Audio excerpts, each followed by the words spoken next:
todos. Mi nombre es Salvador Carranza. En estos momentos, en los próximos 2 o 3 minutos, vamos a tomarnos un tiempo para poder analizar lo que es el concepto de la educación a través de los años, o cómo se ha ido desarrollando o cómo se ha ido concibiendo a través de los años desde el punto de vista etimológico hasta nuestros días actuales.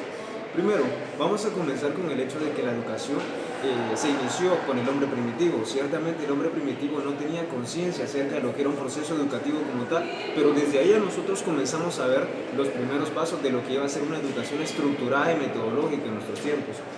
Pero este tipo de educación primitiva comienza con ideas que divagaban prácticamente, que eran procesos mecánicos los que ellos aprendían únicamente, trabajaban por medio de la imitación de acciones que correspondían a sus mayores, ¿no? Así era como se transmitía el conocimiento, pero como les dije anteriormente, únicamente era un proceso mecánico que no concebía ciertas estrategias o ciertas ideas de educación como tal. Eran patrones de comportamientos que se iban copiando únicamente. Después de eso, ya encontramos a la educación como norma de comportamiento. Después del hombre primitivo, nosotros encontramos que ahora el ser humano comienza a desarrollar de manera consciente ciertas normas y principios que le permitían vivir en sociedad, que era parte de su propia educación, que ya lo encontramos como parte del comportamiento que tenía que tener la persona para poder pertenecer a cierto grupo social o para poder desenvolverse como tal. Después de eso, la educación como factor promotor de la cultura. Los seres humanos, después de que fueron conscientes y después de que fueron formando colonias y grupos sociales, comenzaron a desarrollar parte de su cultura, ¿no? Eso depende del lugar del planeta en el que se encontraban. Comenzaron a desarrollar parte de su cultura, y la educación servía como promotor para poder duplicar este tipo de comportamiento, para poder enseñárselo a las siguientes generaciones.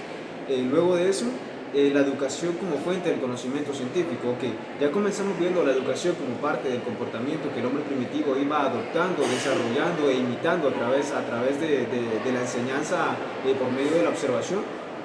Ahora lo vimos como promotor de la cultura, pero después de eso la educación se iba a volver una ciencia como tal, ya como promotora del conocimiento científico, es decir, por medio de los procesos educativos nosotros adquirimos conocimientos científicos. Es en este momento en donde la educación adquiere su naturaleza como tal, como educación científica y como ciencia.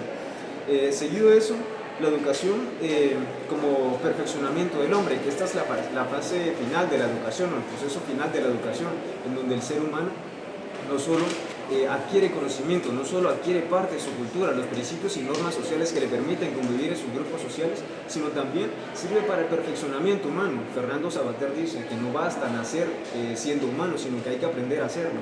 Entonces, por medio de los procesos educativos, llámese de la educación formal, no formal e informal, es donde el ser humano comienza a humanizarse, si lo queremos ver de esa manera o desde ese punto de vista, desde la perspectiva de Fernando Savater, a la hora de que él asevera que no basta nacer humano, sino que hay que aprender a hacerlo.